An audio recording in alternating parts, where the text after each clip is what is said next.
Ah, si j'aurais une voiture, je pourrais voyager.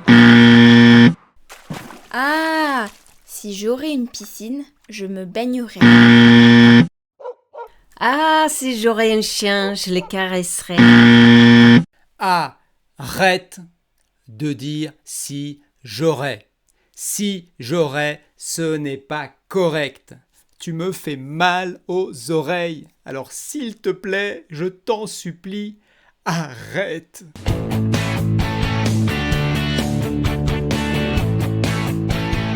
Bonjour et bienvenue sur WeTeach. Je m'appelle Alain, je suis enseignant et je suis très heureux de te retrouver pour une nouvelle leçon de français. Aujourd'hui, nous allons parler de cette faute classique qui est de dire si j'aurais. Cette erreur est souvent faite par les apprenants en français, mais pas seulement, car même certains Français la font.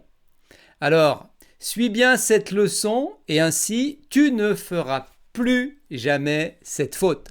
Et reste bien jusqu'à la fin de la vidéo car dans les dernières minutes, je te proposerai un court exercice qui te permettra de voir si tu as bien compris cette leçon.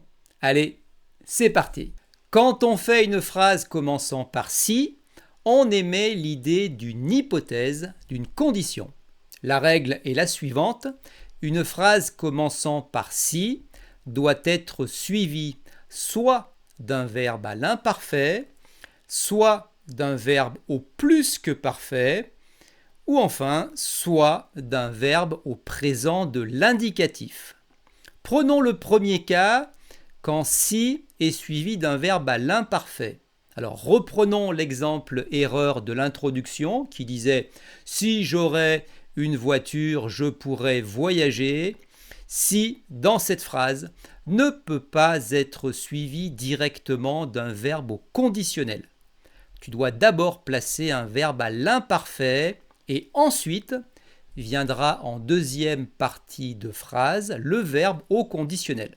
Donc la phrase correcte est « Si j'avais une voiture, je pourrais voyager ». L'imparfait est utilisé ici pour exprimer une condition irréelle ou hypothétique dans le passé. La personne qui dit cette phrase parle d'une situation qui n'a pas eu lieu dans le passé, c'est-à-dire ne pas avoir une voiture, mais imagine ce qui pourrait se produire si cette situation était différente. Il pourrait voyager. L'imparfait est souvent utilisé dans les propositions conditionnelles pour décrire des situations hypothétiques ou des actions qui n'ont pas eu lieu. De même, pour reprendre les erreurs de l'introduction, tu dois dire « Si j'avais un chien, je le caresserais » ou alors « Si j'avais une piscine, je me baignerais ». Pour résumer, souviens-toi, selon ce premier cas, après si, on peut avoir l'imparfait puis le conditionnel, mais pas directement du conditionnel présent. Conjuguons la phrase « Si j'avais une voiture, je pourrais voyager aux autres personnes ». On aura donc « Si tu avais une voiture, tu pourrais voyager ». Si il, elle, on avait une voiture, il, elle, on pourrait voyager. Si nous avions une voiture, nous pourrions voyager. Si vous aviez une voiture, vous pourriez voyager. Et enfin, si il au pluriel, elle au pluriel avait une voiture, il au pluriel, elle au pluriel pourrait voyager. Hop, hop, hop, hop, hop. On fait juste une petite pause. Peux-tu prendre, s'il te plaît, quelques minutes pour nous donner un pouce pour cette vidéo, si elle te plaît, et si tu apprends des choses utiles? Pense également à t'abonner à notre chaîne WeTeach et surtout, pense à cliquer sur la petite cloche. C'est super important et comme cela, tu seras averti à chaque fois que nous mettrons en ligne une nouvelle leçon de français. Ça y est? Tu as eu le temps de le faire? Alors, merci, nous te sommes très reconnaissants et c'est vraiment gentil de ta part. Alors, on continue cette leçon.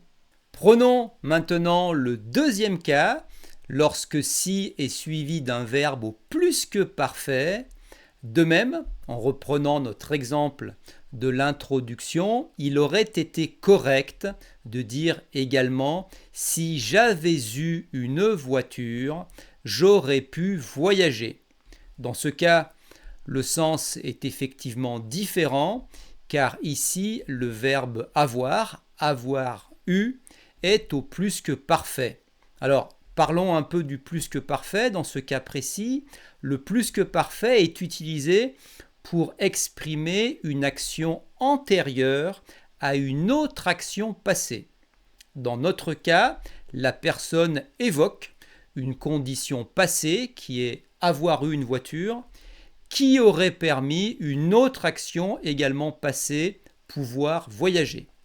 Le plus que parfait est souvent utilisé dans les propositions conditionnelles pour exprimer une condition non réalisée dans le passé. De même, en reprenant les exemples de l'introduction, on aurait pu dire « Si j'avais eu un chien, je l'aurais caressé » ou alors « Si j'avais eu une piscine, je me serais baigné ». Donc, souviens-toi, pour résumer, selon ce deuxième cas, après si, on peut avoir également le plus que parfait, puis ensuite le conditionnel passé. Conjuguons la phrase « Si j'avais eu une voiture, j'aurais pu voyager aux autres personnes ». On aura donc « Si tu avais eu une voiture, tu aurais pu voyager ». Si il, elle, on avait eu une voiture, il, elle, on n'aurait pu voyager. Si nous avions eu une voiture, nous aurions pu voyager. Si vous aviez eu une voiture, vous auriez pu voyager. Et enfin, si il au pluriel, elle au pluriel avait eu une voiture, il au pluriel ou elle au pluriel aurait pu voyager. Prenons maintenant le troisième cas, c'est le cas lorsque si est suivi d'un verbe au présent de l'indicatif. Alors reprenons à nouveau notre exemple de l'introduction. Il aurait été correct de dire également « Si j'ai une voiture, je pourrais voyager ». Dans la phrase « Si j'ai une voiture, je pourrais voyager », le verbe avoir est au présent et le verbe pouvoir, pourrait, est au futur simple. Cette construction exprime une condition dans le présent avec une conséquence dans le futur. La personne qui dit cette phrase parle d'une situation actuelle qui est avoir une voiture et envisage une conséquence future possible qui est pouvoir voyager. C'est une structure courante dans les propositions conditionnelles où le présent est utilisé pour introduire la condition, le futur simple est utilisé pour indiquer la conséquence potentielle dans le futur. De même, en reprenant les exemples de l'introduction, on pourrait dire « Si j'ai un chien, je le caresserai » ou alors « Si j'ai une piscine, je me baignerai ». Donc pour résumer, souviens-toi, selon ce troisième cas, après si, on peut avoir le présent de l'indicatif suivi du futur simple. Conjuguons la phrase « Si j'ai une voiture, je pourrais voyager aux autres personnes ».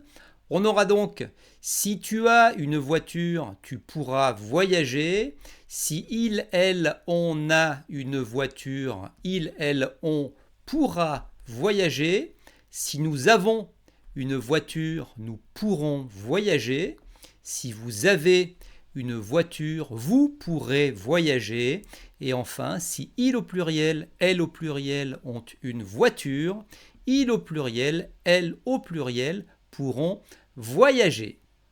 Donc, pour résumer cette leçon Après si, tu peux avoir l'imparfait puis le conditionnel présent.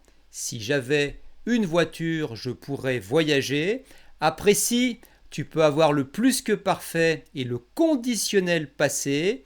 Si j'avais eu une voiture, j'aurais pu voyager. Et enfin, après si, tu peux avoir le présent puis le futur. Si j'ai une voiture, je pourrais voyager. Voici 3 phrases.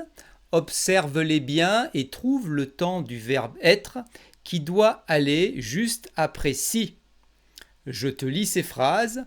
Si tu, verbe être, plus attentif, tu feras moins de fautes. Deuxième phrase. Si tu, verbe être, plus attentif, tu ferais moins de fautes. Et enfin, si tu, verbe être, plus attentif, tu aurais fait moins de fautes. Alors, écris tes réponses dans les commentaires de cette vidéo et je me ferai un plaisir de les corriger si nécessaire. Alors, ce sera tout pour aujourd'hui. N'hésite pas également à me dire dans les commentaires si tu as aimé cette leçon. Si c'est le cas, pense à nous donner un pouce. C'est important pour la chaîne. Abonne-toi également à WeTeach. Et je te le répète, surtout, pense bien à cliquer sur la cloche. Comme cela, tu seras averti à chaque fois que nous mettrons une nouvelle leçon de français en ligne. Alors, je te donne rendez-vous très bientôt pour une nouvelle vidéo de français. Pas mal, hein? Pas mal. Salut!